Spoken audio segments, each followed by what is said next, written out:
Sejam todos muito bem-vindos a mais um Que História Cast. Agora saiu. Mais uma super convidada.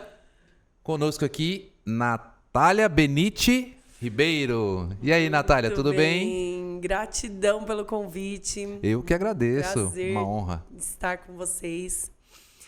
E principalmente contar história, né? Uau, é isso aí. Contar histórias é coisa de hipnoterapeutas. Não sei se vocês sabem, mas é coisa de hipnoterapeuta contar história. Uau, isso para algumas pessoas é um tabu, mas eu vejo com muita normalidade. Sim. E a gente está aqui para conversar sobre isso. Muito E já que a gente já entrou aqui, vamos perguntar. Então quer dizer que uma das suas atuações é a hipnoterapia. Exatamente. Explica para nós como é que você chegou nisso, ou se a gente deve fazer um suspense para daqui a pouco. Eu acho que vale a pena suspense, porque é uma boa história, viu? Então vamos deixar para um pouquinho mais para frente e você, se quiser, avança o vídeo ou se quiser, assiste ele inteiro, que vale muito a pena. Então me explica uma coisa. Quem é a Natália?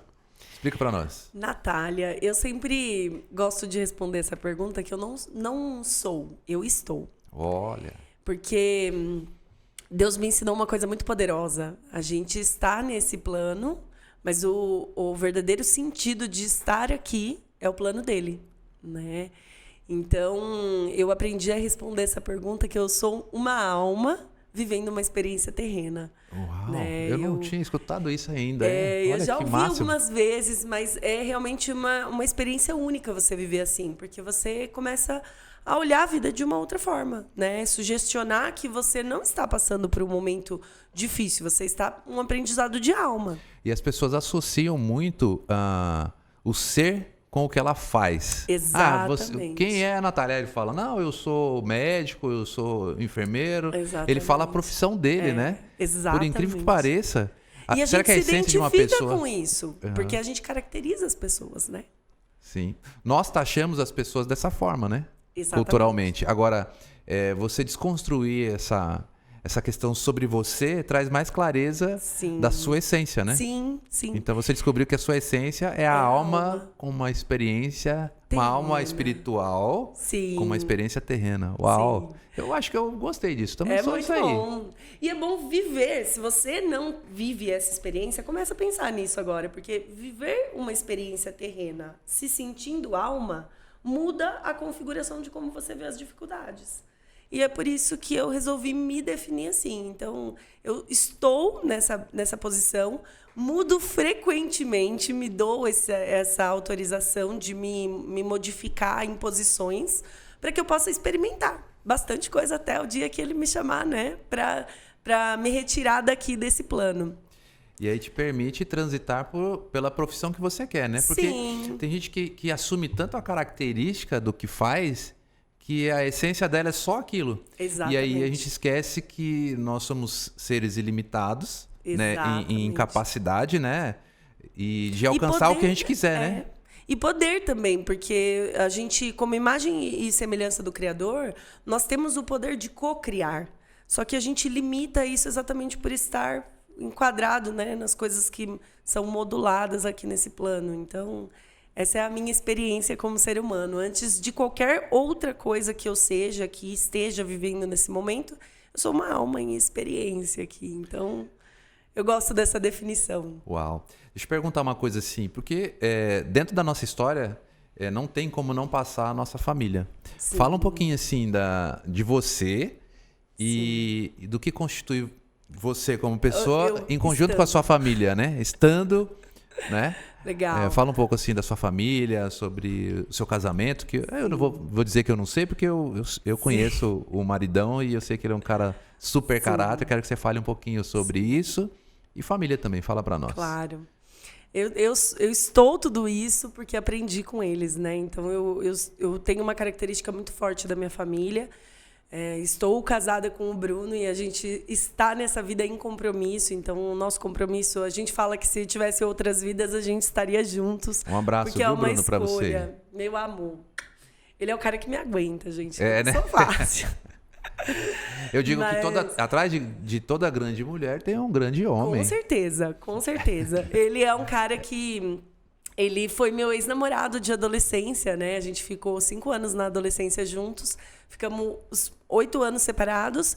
E agora a gente voltou recentemente, faz 4 anos que a gente está junto. E aí a gente entendeu por que a gente ficou separado, a amadurecência que a gente teve nesse tempo, né? Então foi super importante e pretendemos ficar. Esse ano tem casório, tudo mais. Já fui até convidado, gente. Ó. Vocês também estão convidados para o casamento aqui do nosso amigo Bruno e da Natália. Fiquem tranquilos. Vamos fazer uma apresentação online. Que casamento, pronto. Já tem a que assessoria, ali assessoria, já tem tudo. Tudo pronto. Maravilha. Então, eu tive a oportunidade também de fazer uma call com você e ver seu paizão lá, né? Sim, é verdade, vocês viram. O meu pai e minha mãe são a minha base, a minha estrutura. Até aquele dia ele brincou com vocês, né? Por trás dela tem a gente. E é realmente isso. Meu pai é militar, né? Ele veio na verdade, meu pai é militar e se posicionou na Polícia Militar como bombeiro. Então, a minha vida toda eu cresci no Corpo de Bombeiros, né? Estando ali com o pessoal. E a minha mãe é uma cuidadora, assim, que é uma pessoa, eu digo que é um anjo que veio para ensinar a gente o amor. Minha mãe é uma cuidadora e tanto, né? E eu tenho mais 2 irmãos. Tenho uma irmã mais velha que é militar também, agora é exonerada. Ela exonerou o cargo para ser mãe. Que legal. Ela é capitã do bombeiro, foi capitã do bombeiro. Meu cunhado é capitão do bombeiro, né? E aí eu tenho um irmão que é adotivo, que veio do trabalho do meu pai. Quando meu pai trabalhava na rua, trouxeram uma criança lá e ele se compadeceu e trouxe essa criança. Se apaixonou pela criança e tá lá mais um irmão, um membro da família. E ele é parecido com o meu pai, é muito engraçado, que ele veio bem pequenininho, ele tinha 2 anos e 8 meses e sempre foi nosso irmão e a gente se dá super bem. Temos uma família linda, graças a Deus. Que bacana. Legal. Aproveitando que você falou aí sobre o namoro na adolescência, você tem uma história de superação também. E foi algo que aconteceu na sua adolescência que foi um marco na sua vida e que transformou sua vida e constituiu você, né? Sim. Explica para nós. Na experiência.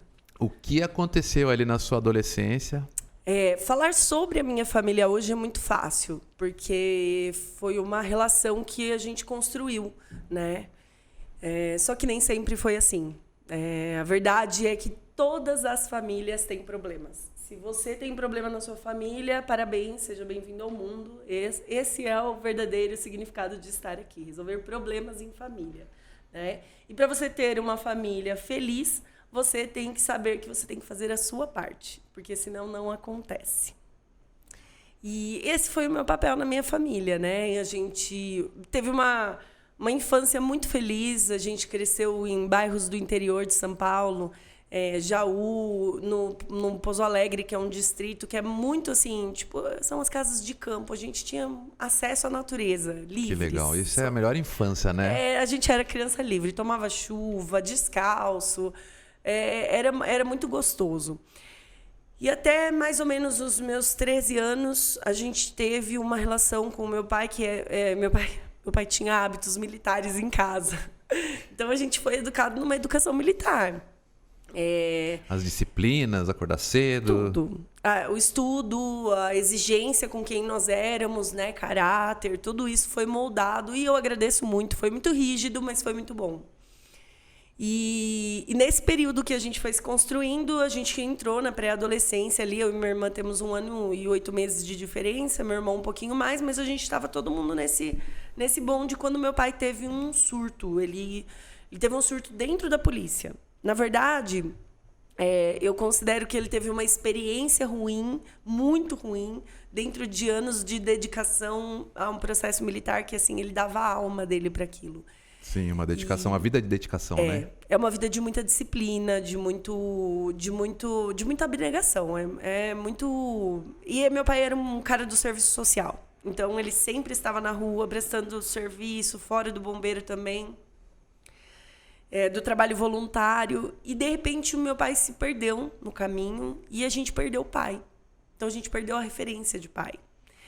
E nesse tempo eu não aceitei isso.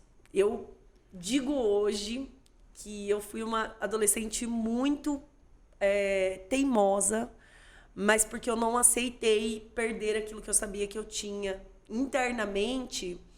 eu sabia que meu pai não era aquele. E foi aí que eu comecei a vivenciar as experiências espirituais. Porque eu desafiava aquele não pai. Eu desafiava e falava para ele, você não é meu pai. Você não tem autoridade sobre mim. Só que eu era uma adolescente, né? E desrespeitando a autoridade máxima de casa. Obviamente que havia conflito, né? Sim. E ele se perdeu. Meu pai nunca bebeu. Meu pai nunca comeu carne nesse tempo que a gente conhecia meu pai, né? Meu pai não comia carne, meu pai não bebia, nunca teve vício de fumar, sair. E, de repente, ele começou a fazer tudo isso, né? Exceto fumar, mas ele começou a fazer tudo isso de uma forma extremamente descontrolada, né? Então, várias vezes ele teve surtos onde ele quebrou a casa, ele brigou muito feio com a minha mãe. E aí minha irmã já estava para o Barro Branco, já estava no processo da academia militar dela. Então, nesse período, eu estava praticamente sozinha com meu irmão em casa. Então, eu passei os maiores perrengues ali. E foi nesse período, né? Eu tinha 17 anos quando isso aconteceu efetivamente, assim, foi o ápice.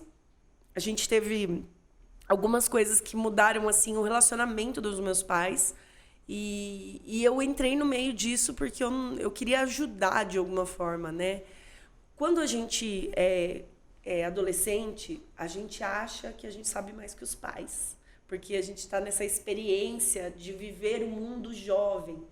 E a verdade é que os nossos pais sempre serão maiores que a gente. E se você ficar no meio da relação dos seus pais, você não vai viver a sua própria experiência, né? A sua própria vida.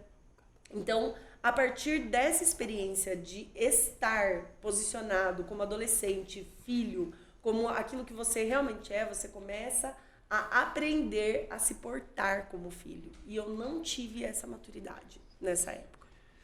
Eu desafiei a autoridade e eu peguei a moto do meu pai. Eu sabia dirigir, ele já deixava, né? No interior isso é comum, a gente aprender a dirigir. Né? Aprender a dirigir antes de tirar a carta. E eu peguei a moto e fui trabalhar. Eu saía de moto sem autorização dos meus pais. E eu fui. Hoje, terapeuticamente olhando, foram várias tentativas de suicídio que eu tive. Inconscientemente, eu não tinha consciência disso. Mas nesse dia eu acordei atrasada, a minha casa tinha um sobrado, eu caí da escada do sobrado. Foi um dia que acordou turbulento. E eu fui trabalhar. Trabalhava numa loja de roupas. E eu fui trabalhar. E no caminho tem uma avenida na cidade que antes tinha uma rotatória que era um pouco... era uma quadratória, eu brinco, né? Porque não era uma quadratória. Era uma quadratória, não era uma rotatória. Já é um risco, né? Já é um risco. E o caminhão virou sem dar seta. E eu não conseguia jogar para o lado, porque eu ia bater em outros carros. Eu freiei a moto, ela derrapou, né, nas pedrinhas ali. E eu entrei embaixo do caminhão, literalmente. Uau, aí você ficou debaixo do caminhão. E assim, foi muito chocante, porque tinha vizinhos meus, que nessa avenida era bem perto de casa, pessoas muito próximas que viram isso. E eu passei por uma experiência ali que a minha parte espiritual, assim, inteira se desenvolveu, porque eu senti que eu estava completamente fora, né, do meu corpo, e que tinha uma luz muito grande, eu não conseguia enxergar direito, mas eu ouvia tudo que as pessoas falavam. E as pessoas diziam, ela vai morrer. Ela não vai conseguir sobreviver, olha a cabeça dela. E alguém tirou meu capacete, né? Eu tinha um corte grande na cabeça, então sangrou muito. Minha perna, tive uma fratura exposta, então você imagina uma perna virada, né? E aí eu ouvi tudo acontecendo, as pessoas falando, nossa, ela tá perdendo muito sangue, chama logo o bombeiro. E aí, quando o bombeiro chegou, eles eram amigos do meu pai. Então, quando eles chegaram, eles falaram, Natália, é a filha do Sub. E aí, quando começaram a me socorrer, que começou a acontecer o processo, eu me lembro de ter voltado para o meu corpo e sentido, você não morreu, você vai passar por um processo agora. E aí começou o desafio, né? Como eu tive uma fratura muito grande na perna e na cabeça também, o correto seria chegar ao pronto-socorro e ir direto para a cirurgia, né? Sim. Mas eu peguei um médico negligente e eu fiquei 12 horas no pronto-socorro e tive uma infecção óssea.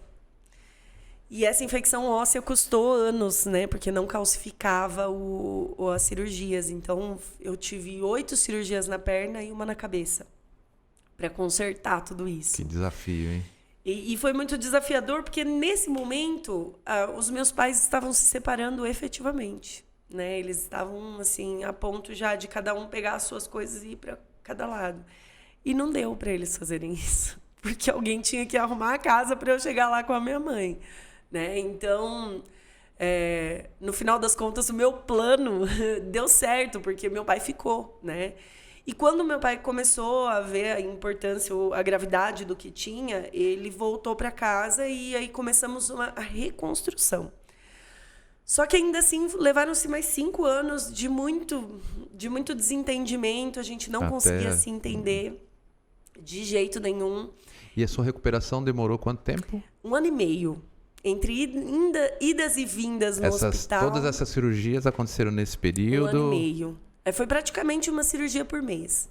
Foi bastante desafiador, porque nesse processo ainda tinha o andar, né? Que eu tinha que me locomover. Então, tudo dependia muito da minha mãe. Eu me senti por muito tempo, culpada, porque ela parou a vida dela, né? Para me atender. É um mix de emoções, né?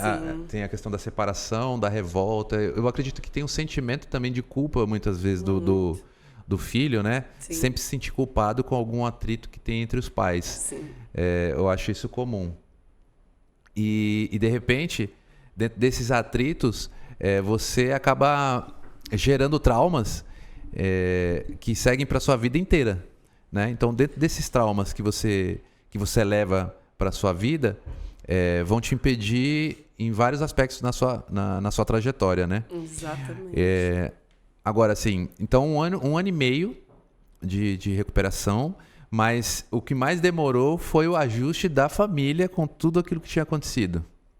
E isso foi uma coisa que a gente, embora a gente quisesse muito a reunião da família novamente, não tinha muito jeito de a gente consertar isso com... as frases prontas funcionam muito bem nessa hora, né? Se eu não me engano, essa frase é de Einstein, que fala assim: você não consegue consertar um problema na mesma dimensão, na mesma linha de tempo que ele aconteceu, né? Então, a gente realmente não teria capacidade para resolver ali, né? E as experiências espirituais entram. Sim, você falou sobre as experiências espirituais. Sim. E naquele momento que você sofreu o acidente, você já começou a perceber uma movimentação espiritual acontecendo. Sim. Porque você poderia ter partido, né? Não tenho dúvida disso. E ali eu queria voltar nesse pedaço que você falou assim: agora você vai viver um processo. Sim. Quem falou isso pra você? Qual é a sensação que você teve no momento? Qual é a sensação? Eu tenho a impressão, depois eu consegui digerir isso melhor, né? Mas eu tenho a impressão hoje que essa voz que fala com a gente quando a gente que a gente chama Deus, que a gente tem nomes aqui físicos, ela é uma parte nossa. Então, quando eu ouvi essa voz, eu me senti completa, embora eu estivesse estraçalhada fisicamente. Mas eu senti, assim, a completude de entender, tipo, aí que eu entendi, você não é o seu corpo físico, você está o seu corpo físico. E nessa situação, você se molda ou se orienta baseado no que você vai sentir. Então, eu aprendi a começar a sentir. E esse sentir é que me trouxe as verdades que eu comecei a acreditar, que eu comecei a perceber. Então, assim, o processo de passar pela infecção, eu tive que ficar no isolamento, né? Não tinha contato com outras pessoas. Eu tinha que digerir os processos internos, né? Então, você rumina aquilo. E não dá para pular o processo, né? Não. E é único, essa é uma das... Ninguém vai sentir por você ou junto com você. Não tem como, né? Não. É muito desafiador passar pelo processo. Eu acho que hoje, né? Eu penso assim, se eu tivesse que passar por esse processo com a mentalidade de que eu teria a família que eu tenho hoje, passaria 1000 vezes. Sem dúvida alguma, não teria problema. Maturidade traz esse tipo de reflexão, né? Quando a gente é muito novo, é difícil, né? De você ter essa percepção, né? Porque tudo ainda está se construindo, né? Sim. E aí... E adolescente, né? Que ainda tem... Que é muito intenso, né? Tem muitos hormônios acontecendo ali. E tem uma parte da nossa amígdala cerebral que não está completamente formada na adolescência. Isso é uma coisa que pouca gente sabe, mas é uma estrutura da neurociência que explica isso. A gente não tem essa parte completamente formada. Ela vai se formar ali perto dos 25 anos, que a gente tem essa amígdala completamente madura. Então, até ali, a gente está vivendo experiências de intensidade mesmo, né? Legal. É bacana saber sobre isso, né? Porque eu acho que o autoconhecimento ajuda muito. Então, por exemplo, o adolescente, o jovem tem acesso à informação. Então, de repente, tenho aqui um jovem, um adolescente ouvindo a sua explicação, ele tem um entendimento de como ele funciona. Sim. Né? Porque mesmo nós mais maduros, ainda nos falta conhecimento da parte interna. Então, quanto antes isso acontecer, melhor, né? Então, saber que existe uma limitação física. Sim. Né? E é real isso, né? E a gente, assim, teima que o adolescente não escuta, não ouve. Não, ele está em processo de construção. Assim como uma criança. A gente não pode exigir um alto padrão de uma criança, né, de aprendizagem, porque ela está em processo de aprendizagem. Então, o corpo dela está se moldando para isso. E aí, dentro dessa experiência do sentir, eu sempre fui uma pessoa muito ousada de falar muito, de falar o que eu pensava, né? E essa experiência me trouxe, nesse acidente, uma comunicação do precisar das pessoas. Porque precisar de alguém para tomar banho... É terrível, assim, para quem não está acostumado, né? Não, e qualquer pessoa, se você estiver acostumado também, você vai chegar um momento que você fala, para que eu tô aqui? Então, eu questionei a minha vida muitas vezes. Eu questionei durante esse período onde eu precisava das pessoas para o mínimo, né? Para ir no banheiro, para fazer alguma coisa por mim, para pentear meu cabelo, que estava toda ralada, né? Toda machucada. Eu questionava por que Deus... E questionava com a minha mãe, coitada. Minha mãe aguentou. Mãe, te amo, mãe. Eu sempre falo para ela, me perdoa, mãe. Mas ela fala, não tenho do que te perdoar. A gente tá aqui, tá junto e tá bem, né? Então, isso mãe é mãe, importa. Né? Não, é uma coisa assim... É divino. Passa do limite do que a gente entende, né? Pai também, porque eu sei que hoje meu pai... tudo que ele fez foi por amor, né? Foi o jeito como ele aprendeu a amar. Ele não sabia. Naquele momento, eu já penso, né, diferente até. Todos os padrões que ele quebrou antes de chegar nessa fase, desses 7 anos que ele ficou assim... 7, 8 anos que ele ficou assim, ele fez muito mais do que ele podia. Nesse tempo, ele repetiu os padrões da família dele. Depois ele já voltou, né? Já conseguiu se realinhar.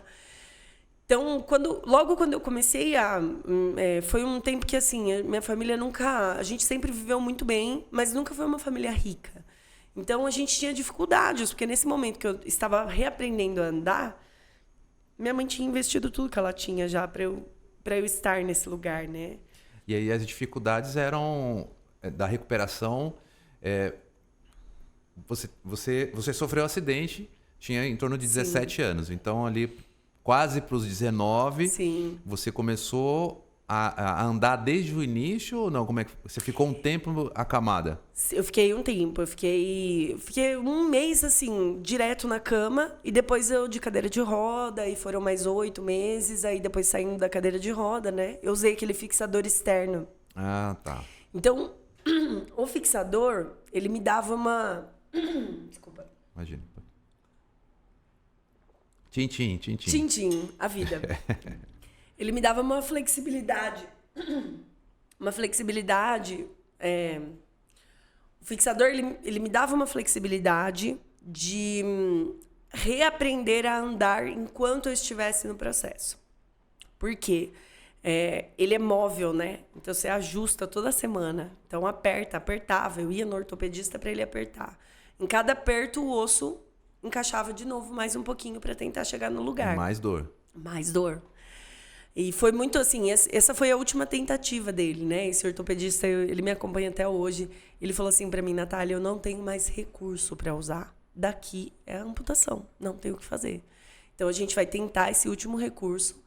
E como eu tinha um nível de infecção muito alto, Ele falou, depois que você terminar o processo, você ainda vai ficar um tempo sem andar para você ir firmando, porque não fixou tudo ainda.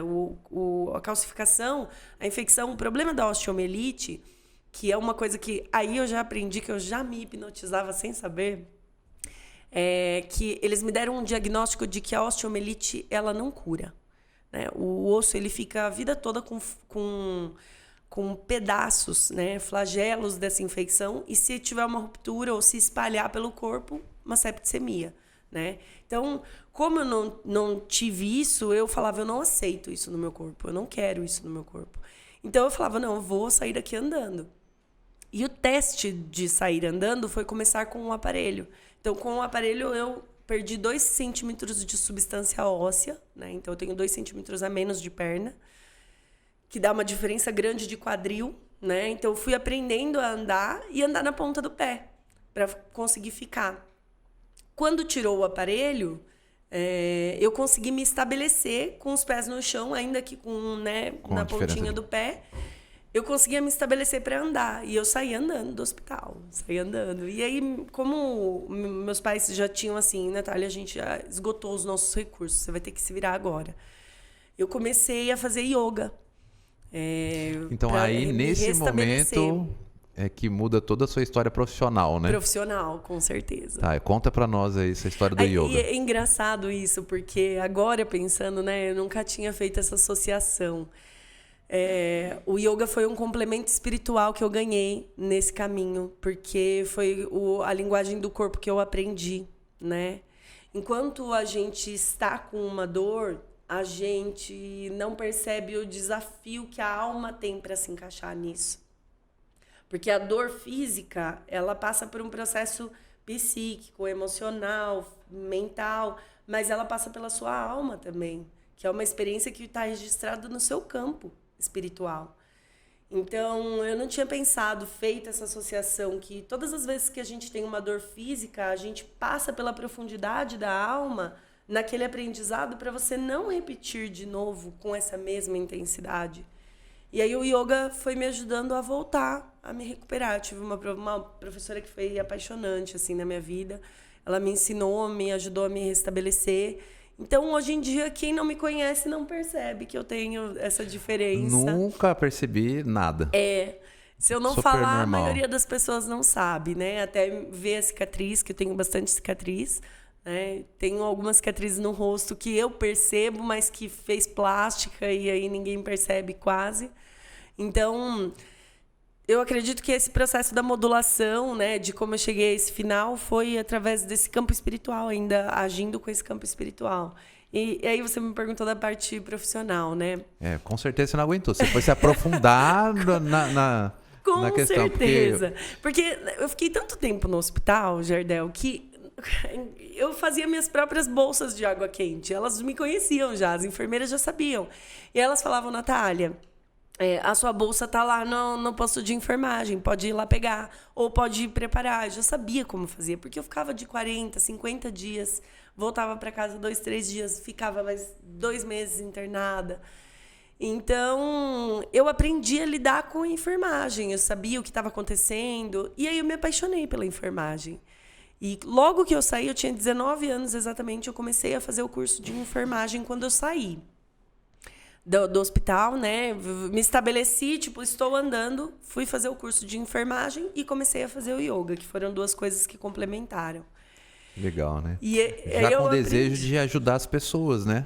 Pois é. Você começou a perceber que você tinha um talento para cuidar, né, das pessoas. Na verdade, eu acho que o talento nasce de quando a gente é bem cuidado. Eu tive a oportunidade, depois de alguns anos, eu trabalhei na enfermagem durante 7 anos, no mesmo hospital que me acolheu. E eu tive a oportunidade de trabalhar com pessoas que cuidaram de mim no hospital. Que legal, então, né? Num treinamento eu levantei e aí a pergunta do treinador era por que você escolheu enfermagem? E aí eu olhei, na minha volta tinha umas 4 ou 5 pessoas que tinham cuidado de mim, elas sabiam disso. E aí eu falei, eu não escolhi a enfermagem me escolheu, e essas pessoas que estão aqui me ajudaram a escolher a enfermagem porque elas me cuidaram com tanto amor e carinho que eu não podia fazer menos a não ser retribuir. Que incrível, né? E foi aí que eu aprendi, me apaixonei pelo cuidar mesmo. E deve ser muito bonito, assim, a pessoa que cuidou e, de repente, despertou um desejo Sim. de... Mais um ser humano cuidado, curado, buscando curar outras pessoas, né? Isso é legal, né? É por isso que a gente fala sobre histórias. Porque da mesma forma terapêutica que você cuida de uma pessoa, o que a gente está conversando aqui também cura. Então, esse é o propósito do Que História.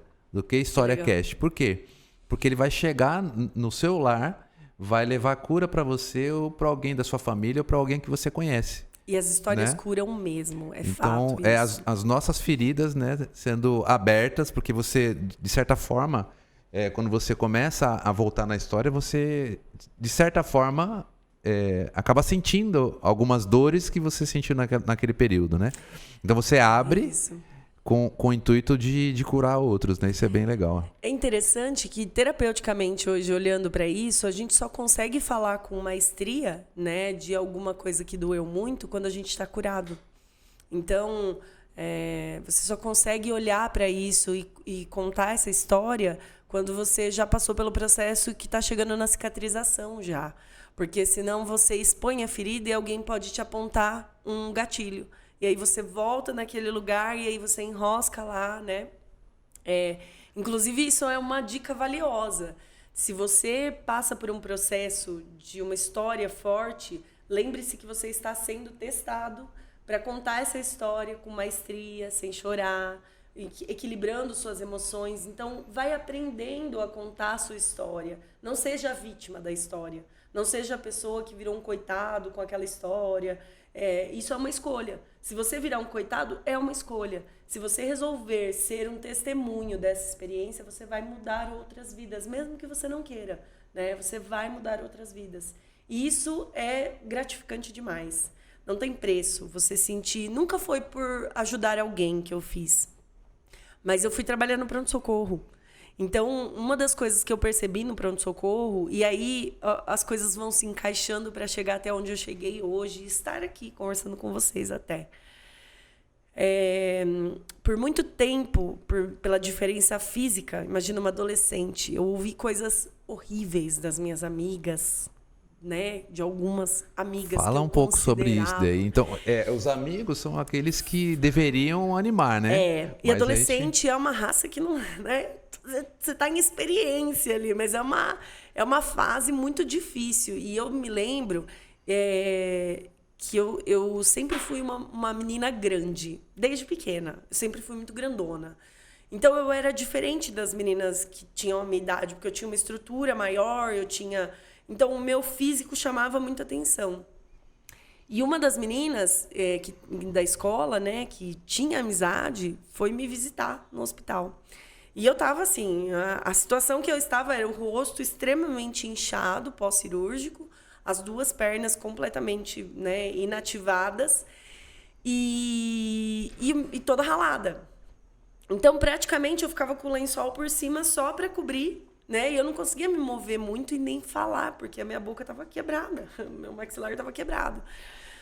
E ela chegou na beirada da cama, levantou o lençol, olhou para mim, tava só eu e ela, porque minha mãe tinha saído. E ela falou assim, que pena, né, Natália, tudo isso que aconteceu. Uma pena, você não consegue nem falar agora. E aí eu olhei, eu não tava acreditando. Falei, meu Deus, será que ela tá falando sério? Será que eu tô... Aí eu falei, meu Deus, será que é isso mesmo? E ela falou pra mim, ela falou, você nunca mais vai ter aquelas pernas bonitas que você desfilava na escola. Você nunca mais vai conseguir usar uma mini saia como você usava antes. Porque agora a sua perna tá toda machucada e você vai ficar bastante tempo aí.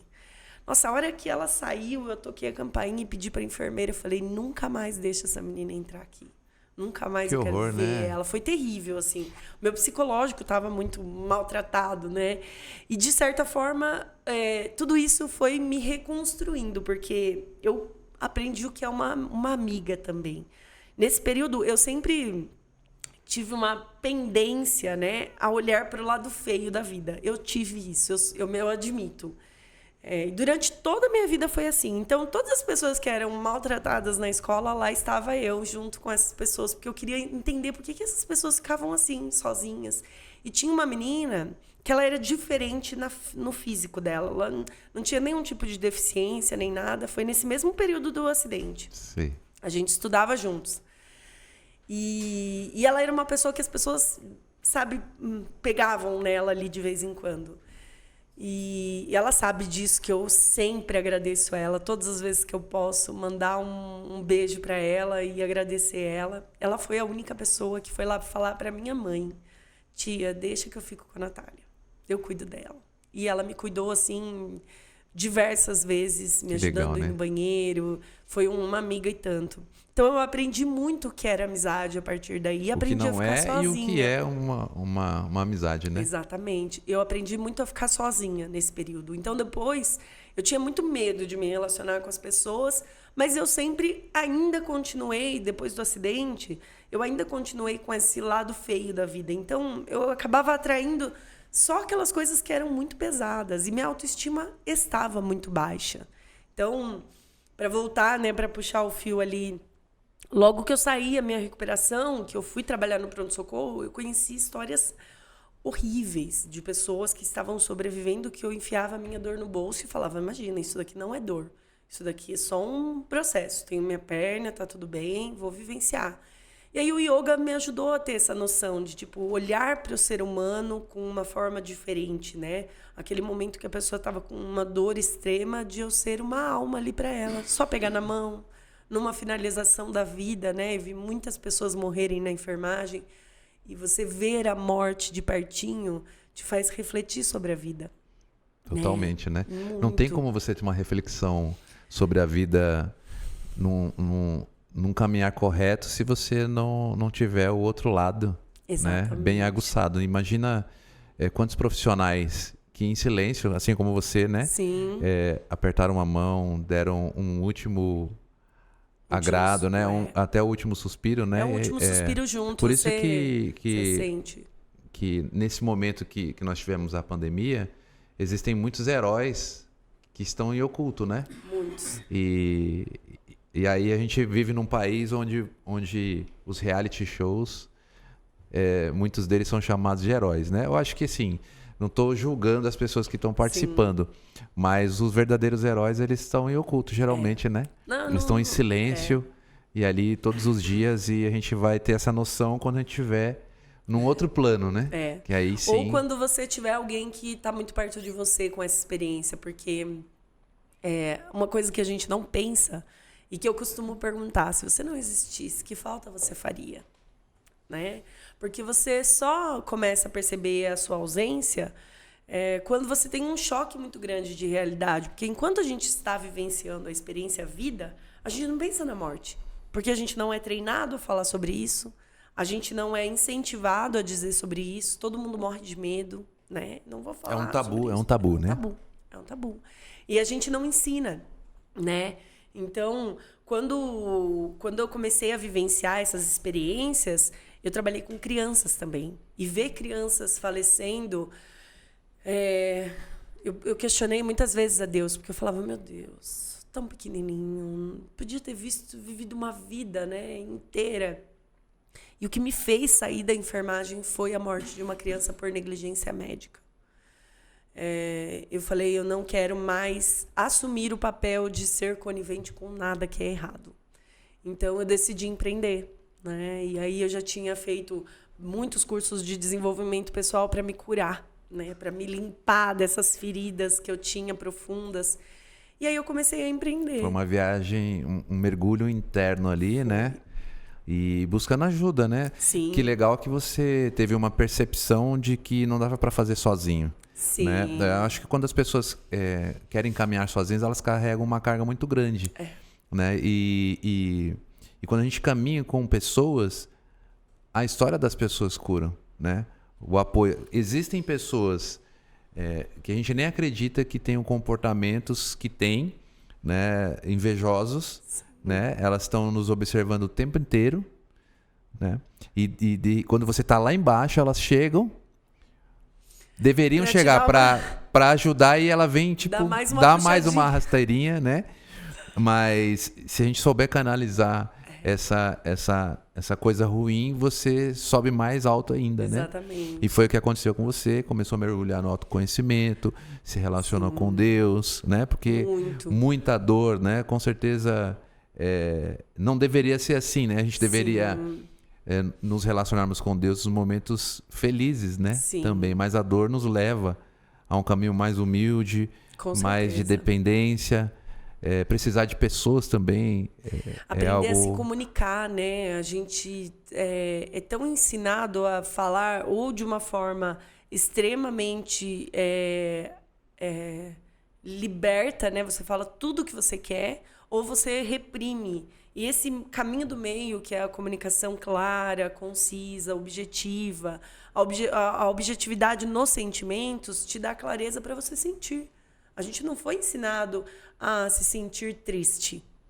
Quantas vezes eu adoro falar isso em consulta. Então, fala direto. Isso é uma coisa que, se você está em casa, você tem um filho, você tem uma criança, não perca a oportunidade de observar o que é fazer isso de uma forma consciente. Quando uma criança tem uma frustração, que ela está triste, que ela está deprimida, que ela está chateada porque ela não conseguiu algo ou não deu certo alguma coisa, ela tem um momento de tristeza, de chateação, de repressão interna. E o que a gente faz? Não chora que é feio. Não fica triste. Vai passar. Quando você é adulto, você continua sentindo isso. Só que da mesma maneira que a criança frustrada. Não entendendo, desafiando as coisas, e aí você passa a não compreender que você também não teve essa educação. Então você vai ter que se desafiar para ensinar a criança. Você vai falar: o que você está sentindo é raiva. Você vai sentir isso para a sua vida inteira. Você não pode deixar a ira te consumir. Você não pode deixar a tristeza te levar para a depressão. Você não pode deixar a melancolia assumir os seus dias. Você pode se sentir frustrada por tempo marcado no relógio. Vamos ficar triste? Vamos ficar triste. Mas que seja por um tempo limitado. E aí você ensina que a frustração, a tristeza, a raiva, elas sempre vão existir, mas por tempo limitado na vida. Porque senão a gente passa uma vida toda sentindo esses sentimentos amargos. Isso é muito triste. E aí você fica reprimido, né? Você não consegue se expressar nunca. Exatamente. Então, eu, na minha particularidade, junto no meu casamento, né? Porque casamento é uma adaptação, é uma construção o tempo todo, né? Devido aos traumas de infância que ambos tivemos, o que aconteceu? Quando você ia conversar, decidir para ter uma DR real ali, que era necessária para você resolver as coisas, não acontecia. Por quê? Você não conseguia se expressar. Olha. Então, e no momento que você não consegue se expressar, você não resolve. Não. Ele só fica passando por cima e passa um dia, dois, passam anos. Né? Vira uma bola de neve. Exatamente. Então, isso é muito sério, né? E é importante falar para os pais que eles precisam perceber que não dá para criar os filhos baseado na forma que você foi criado, né? Foi maravilhoso. Certo ou errado, os pais criaram bem, mas a gente evolui. Exatamente. Então, como ser humano, a gente evolui. Como pais também, numa época mais moderna, a gente tem que evoluir, porque os problemas são outros hoje. Mas eu queria voltar aqui um pouquinho. Então, você começou lá na enfermagem. Eu queria saber quantos cursos você fez depois que você fez a enfermagem. Fala para nós aqui, curso do que você tem aí? Nossa, eu tenho muitas formações, porque eu permeei um caminho, eu consigo entender racionalmente o que eu fiz. Porque, assim, foi muito tempo de incompreensão. Mas eu permeei o caminho da saúde para entender sobre doença, né? Na saúde, eu entendi sobre doença mental, que foi muito importante para eu criar o protocolo de autoatendimento, que era quando eu me sentia assim, o que eu estava sentindo?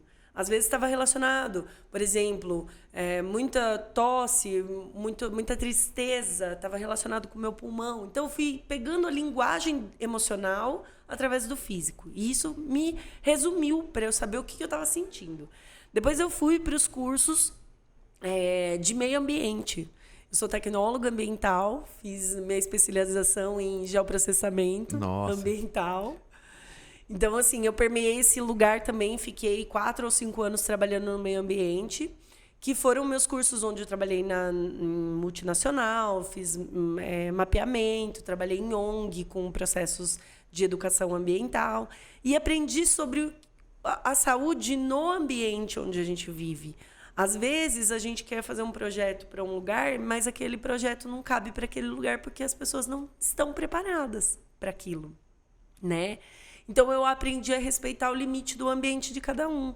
Às vezes, a pessoa veio dali e ela tem uma essência daquele lugar e você só consegue estabelecer um equilíbrio de saúde e doença se ela estiver consciente do ambiente que ela está vivendo. Então, foi super importante o meio ambiente para mim. Que legal. Aprendi sobre as energias, né? A energia solar, que hoje é uma das minhas empresas, é com a energia solar. Empreendedora, né? E empresária também. Empresária. A minha sociedade com meu marido, ele faz toda a parte de estrutura técnica, né? E eu faço o gerenciamento administrativo.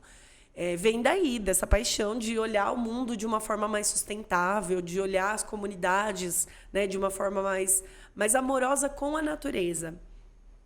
E aí eu comecei os cursos de desenvolvimento pessoal, que aí o meu último trabalho com o meio ambiente, eu entendi a corrupção do mundo. Eu nem falo o nome dessa empresa, porque...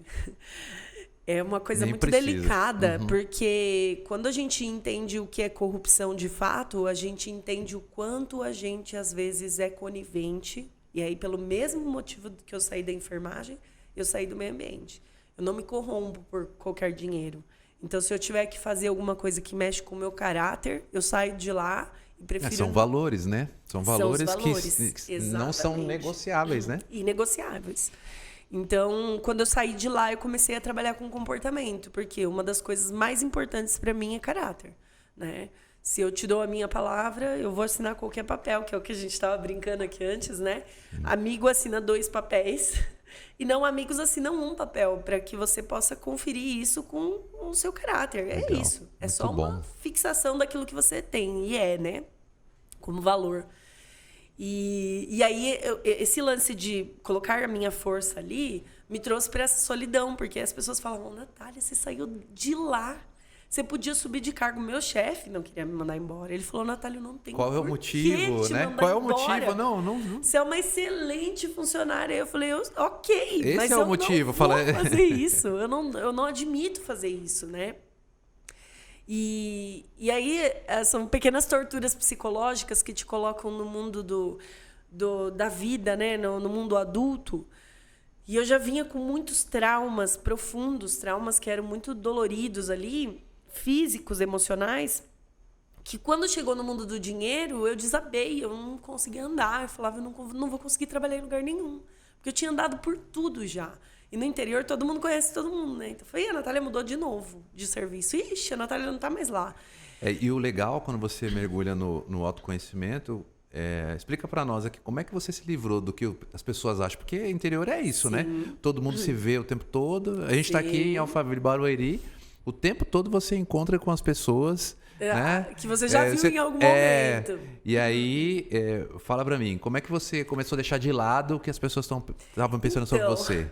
Eu sou hipnoterapeuta, hipnose clínica. Quando você fala hipnose, tem gente que já nem olha no olho, né? Já bate e fala, não. Já tá fazendo a leitura, não vai me hipnotizar. Não quero mais saber. Eu quebrei o padrão por aí, porque eu comecei com outros negócios, assim, que diziam respeito a comportamento mesmo, tipo coach. Cheguei nesses cursos, assim, análise comportamental, foi super bacana. Mas quando eu cheguei na hipnose, na sala de treinamento, eu tive uma catarse, que a gente chama, né? Foi uma coisa muito maluca, porque eu levantei a mão para fazer uma pergunta. E no momento que eu levantei a mão, eu tive como se fosse um déjà vu, como se viesse a informação toda passando por mim de uma vez, e eu não consegui mais falar e entrei numa crise de choro profunda. E o professor Dr. Neil, maravilhoso, um médico neurologista, maravilhoso, ele chegou até a minha frente e ele usou uma manobra da hipnose para me tirar da situação. Então, ele fez uma manobra me tirou. E quando eu saí, tinham 100 pessoas na sala de treinamento, todo mundo estava abaixado, porque foi uma energia muito forte. E aquilo mudou a minha concepção sobre hipnose. E eu até brinco, tudo é hipnose, nada é hipnose. Porque tudo que você vivencia é hipnose. Você está hipnotizado por um mundo material. Posso te mostrar uma hipnose agora? Pode. Aqui, ó. A gente tá hipnotizando É a pessoa isso. aqui, ó. Você está História visualizando. Cat só fica no seu isso. subconsciente. E a hora que você vê o símbolo sem o StoryCast, você vai saber que é do que é. E essa hipnose tá com a gente em marcas, tá com a gente nas nossas escolhas da vida. Então a gente está sendo hipnotizado. Celular, que você põe uma coisa ali e você não... tá hipnotizado. Não é brincadeira, você está hipnotizado. A questão que é a hipnose clínica, que eu explico para todo mundo não ter medo, é que se você pode escolher pelo que se hipnotizar, por que não você se hipnotizar por algo que te tira de desafios? Que te tira conscientemente do desafio e faz você olhar fora da ilha. Enquanto você está na ilha, você não consegue enxergar o que tem na ilha. Então você só consegue você precisa sair da ilha. Então a movimento. ilha é você sair do seu campo de visão e enxergar com outros olhos, né? Então a hipnose clínica, ela é usada... Hoje em dia tudo é hipnose, tô falando para vocês. Às vezes a pessoa fala, é uma técnica nova. Eu falo, é nada, isso é hipnose. Só que todas essas técnicas que a gente tem hoje é para quê? Para que a gente se disperse, né? Então, muitas técnicas terapêuticas já têm voltado para esse campo do consciente. Olha, se atente. Então, assim, o que me fez me apaixonar por comportamento e me trazer no interior de São Paulo, né? Eu morava em Jaú, quem conhece a cidade do calçado, da capital do calçado feminino. Meu pai é bombeiro, todo mundo me conhecia. Quando eu falei que eu comecei a fazer hipnose, que eu abri meu primeiro consultório, tinha gente que falava, eu tenho medo. E só que foram com os primeiros resultados, né, que começaram a chegar, que as pessoas começaram a conhecer. Então, virou um burburinho, sabe? Aquela coisa, tipo, não tem outra. O que está acontecendo aqui? O que está acontecendo? E aí começou a acontecer as curas, né? E foram curas que eu falo que não foi eu que fiz. Hoje eu tenho plena consciência disso. Eu acesso um campo espiritual muito grande para entrar no campo de outra pessoa, né? Então, eu sempre deixo muito claro que eu não vou fazer nada que a pessoa não permita eu mostrar a ela. Então, eu não vou fazer nada e quando for fazer, é ela quem vai fazer. Se ela não se responsabilizar por isso, não tem como eu ajudá-la em nada. Então, esse movimento começou a circular dessa forma. E aí, logo quando, pegando esse bonde aí, né, do meu processo de estar consciente sobre o que eu era, o que eu estava, o movimento que estava acontecendo e a cura da minha família, Vou tirar a mão do microfone, tá bom. Porque é legal você ficar mexendo no microfone aqui e falar, então. Mas tá bom, deixa ele. Na minha orelha. Caramba, o que é isso? Agora que eu vi, eu tive que... Ai, meu Deus, imagina. E aí, assim, nesse movimento da cura da minha família e para todo esse processo que eu vivenciei, eu tive uma experiência muito, muito importante na minha vida, que foi com o ayahuasca. Ayahuasca é um chá indígena, né? E como eu estava nesse caminho do autoconhecimento, mas ao mesmo tempo não sabia para onde correr, quando eu fui apresentada a ayahuasca, veio como uma forma de estudo para mim. Eu não sei o que é, mas aí você explica para nós aqui, para o público que... Vou explicar. E ele é tipo um... Eu tava vendo uma série no Netflix e fala sobre... Como é que psicodélicos. Sim. Ele é um chá psicodélico? É assim, hoje eu tenho uma base científica dele, né? Porque como eu venho da área da ciência, eu fui estudar o que ele fazia. Eu fiquei 1 ano estudando antes de tomar a primeira vez o chá. E ele é um endógeno. Como ele é chamado, é endógeno. Traz uma aguinha aqui para nossa convidada, que ela tá Eu precisando. tomo muita água, gente. Eu também. Depois você corta isso daí, viu? Não corta não. Isso aqui é vida real. A gente bebe água, beba água. Pigarro, não. Eu tomo muita água, de verdade. Fale alô pro Batata. E aí, mano? Batata! Obrigada, Batatinha. O Batata Sérgio. Potato. Batata não, Sérgio Duarte Rodrigues, né? Agora. Batata é só pros Sérgio. íntimos. Não é batata. Quem não serve, Não serve. Isso aí. Eu já ouvi falar dessa frase. Quem não serve, não serve. Boa. Então, a ayahuasca chegou na minha vida num movimento de mudança familiar mesmo, né? Então, embora eu estava com toda essa busca, foi antes de eu começar a abrir os meus próprios negócios. Eu estava ainda em curso, né, com essas especializações. E um amigo me falou, Natália, eu tenho certeza que isso vai mudar a sua vida. Eu falei, não, vou estudar isso aí antes, não vou não, tomar chá, esse negócio não volta mais, depois você só vai. Falei, não, chá não. E quando eu comecei a estudar, eu vi que tinham pesquisas na USP com ayahuasca. A ayahuasca ela é um endógeno, né? Ela é considerada um endógeno. E muito importante de frisar que a ayahuasca está para todos, mas nem todos estão para a ayahuasca. Isso é muito importante, porque não é todo mundo que pode comungar ayahuasca. Não é todo mundo que pode tomar o chá. Não é todo mundo que pode acessar esse universo do interno, do endógeno, do DMT que tem no seu cérebro. Porque o que acontece? A ayahuasca, quando ela começa a correr na corrente sanguínea, ela abre a nossa pineal. E abrir a nossa pineal é um negócio que mexe com o nosso campo sensorial. Então, todos os seus sentidos são aguçados ao mesmo tempo. Visão, audição, tato, olfato. E eu sempre brinco com o pessoal que segura o avatar. Porque quando você começa a se mexer, você tem a sensação de que você não está só com esse corpo. Tem mais coisa. E essa sensação que passa do físico, ela vai revirar os porões internos inconscientes que estavam há muito tempo ali guardados. Então, é realmente uma história para pouca gente. Dá outro podcast esse daqui. Vamos fazer, né? Porque nós temos 2 etapas no podcast, né? Hoje é só a história e depois a gente vai falar todo do profissional. Embora a gente tá aqui falando Tenho 10 sobre... profissões. Então, tem 10 profissões, então vamos falar... vamos falar no próximo só. E já fica para vocês. Se vocês gostaram... A ayahuasca é um assunto que aí... O que aconteceu comigo? Eu trouxe minha família mudou inteirinha. Meus tios, minha avó, minha mãe, meu pai, meus irmãos, minhas sobrinhas. Todo mundo mudou com a ayahuasca. Então todo mundo, você direcionou todo mundo para poder passar por essa A experiência. primeira experiência que eu tive, eu vi o meu acidente de fora do meu corpo, como se eu fosse uma consciência. Eu me vi uma gotinha e eu vi o meu corpo ali.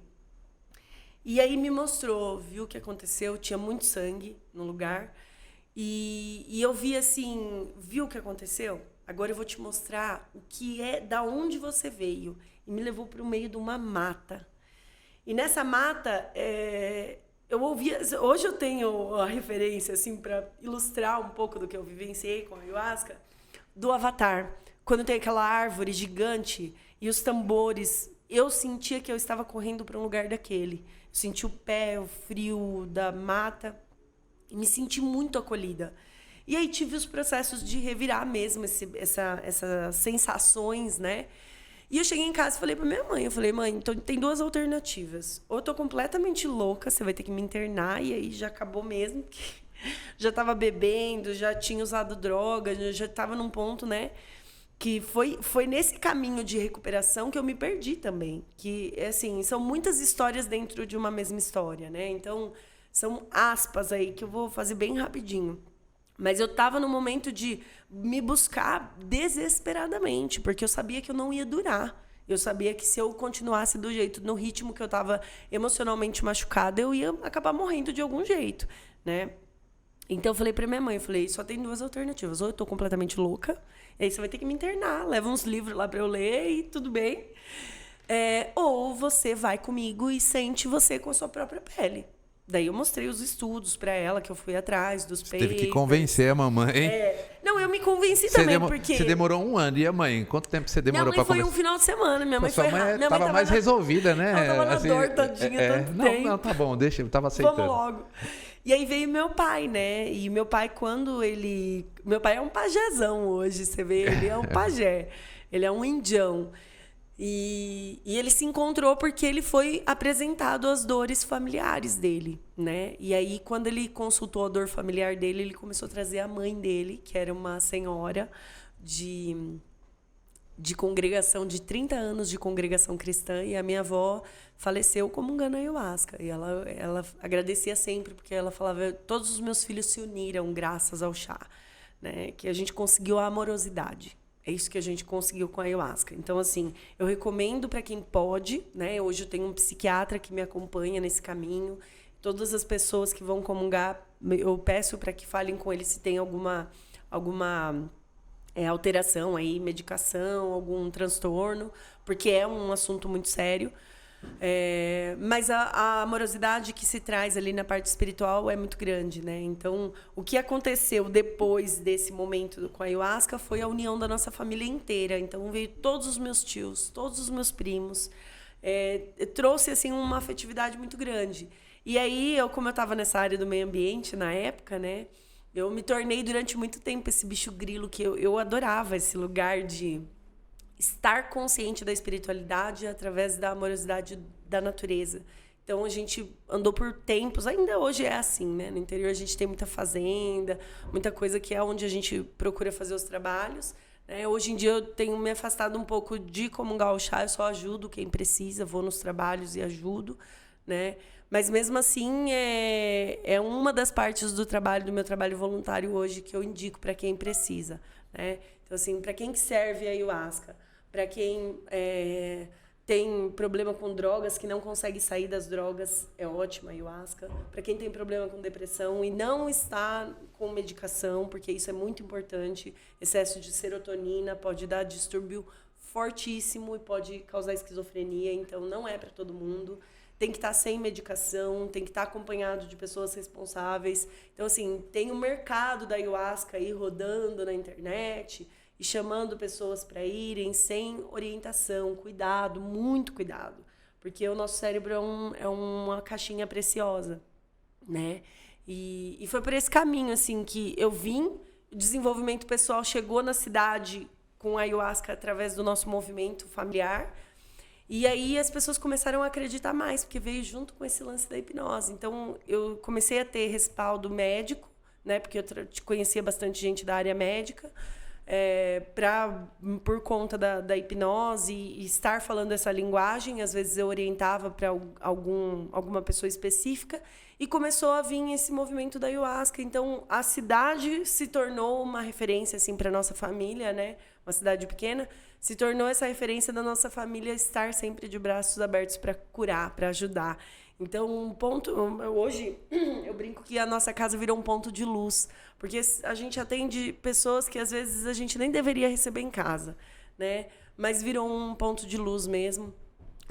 A gente consegue abordar tudo isso, e a minha família virou essa cura também, né? Uhum. Então, assim, não sou só eu, não construí esse caminho sozinha.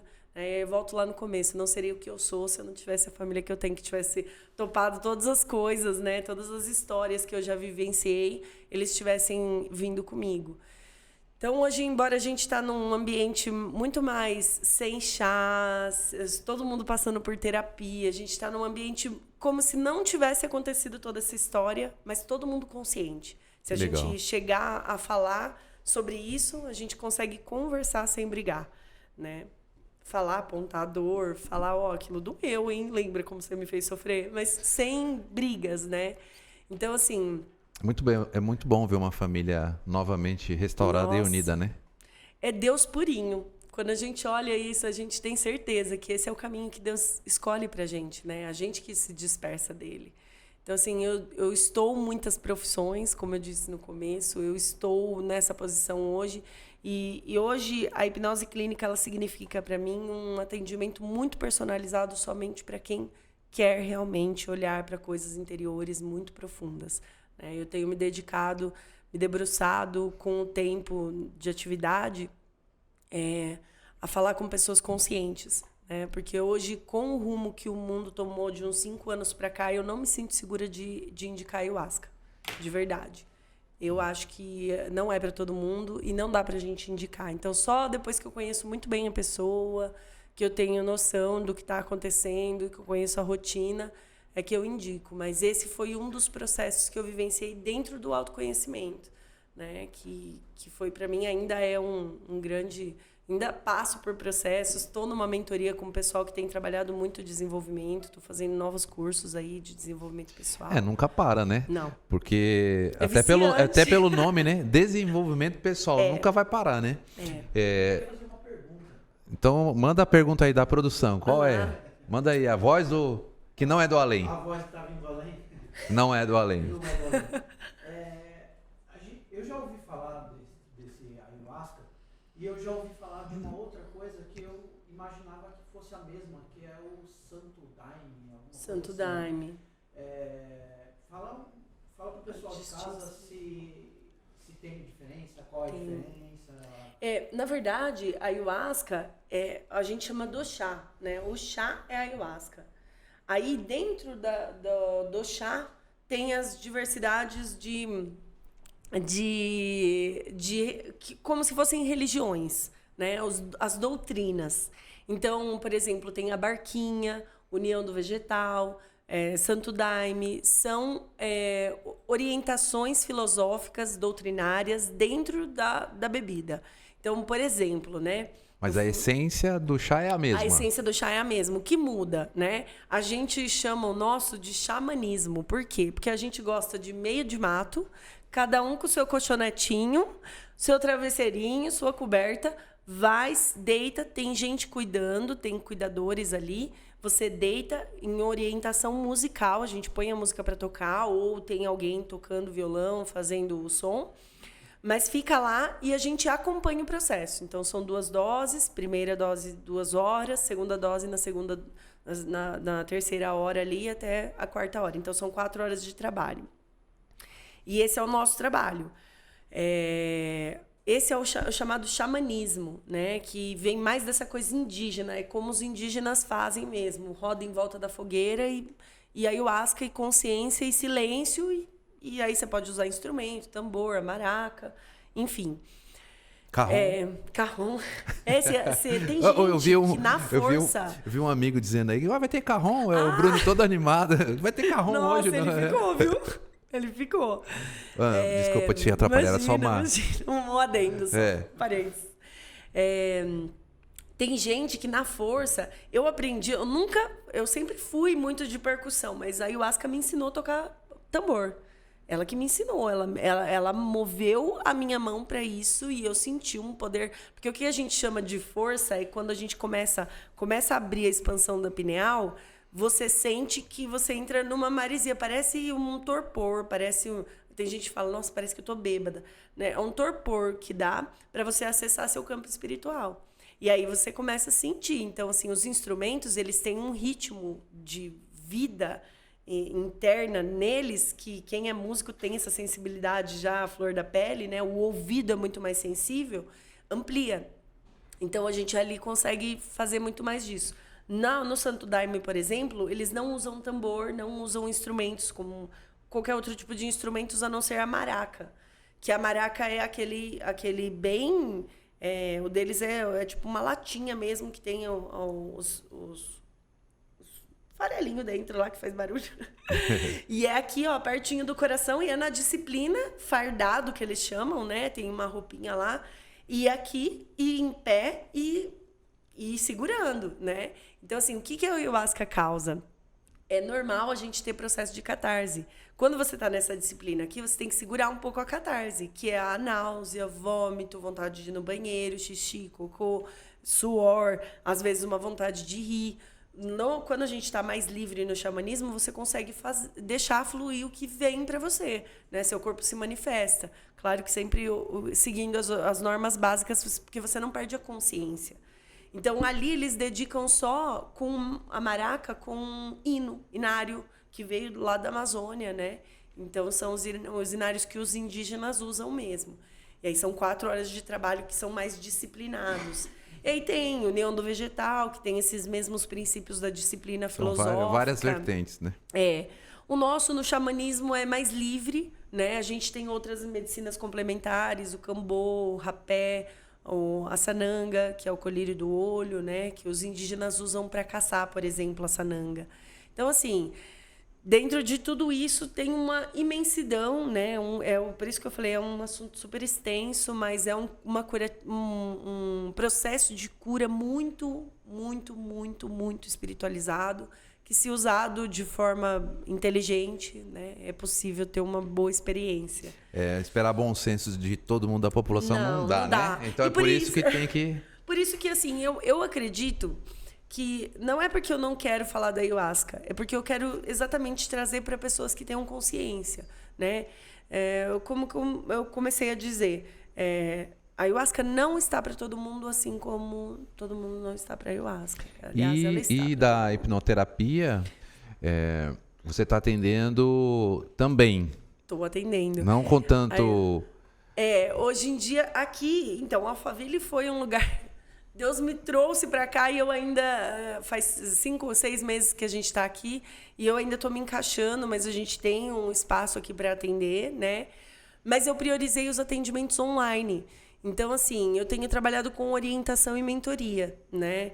E os atendimentos continuam online, continuo fazendo. Hoje, com menos frequência, estou dando muita força para a energia solar, que eu acredito demais nesse projeto. Que também é um projeto, né, incrível, né? Que beneficia a todos e o planeta também, né? Muito. Agradece. E aí a gente entra nesse circuito, né? De benfeitoria, de orientação, de sustentabilidade e principalmente de comportamento, né? De comportamento humano, decente, com caráter, com honra, né? E principalmente com a espiritualidade andando com a gente. Com valores, né? Que não são negociáveis, né? Inegociáveis. Bom, estamos caminhando já para o nosso final. Sim. Uma pena aí, eu acho que o pessoal tá amando aí. Já deixem o like, sigam Quem quiser te seguir no Instagram, como é que eles te acham? Natalia.benite. Esse é meu Instagram da hipnoterapia. Ali eu compartilho alguns conteúdos, alguns insights, né, que vem de vez em quando de algum atendimento. Eu puxo alguma coisa ali, posto lá. Tem o site também. No YouTube você tem alguma coisa? Eu não tenho ainda no YouTube. Tá faltando. Então vamos resolver esse assunto, né? Vamos resolver esse assunto logo. Já tô aqui no... Esse pessoal aqui resolve tudo rapidinho. Então, tem que colocar data, tem que colocar data.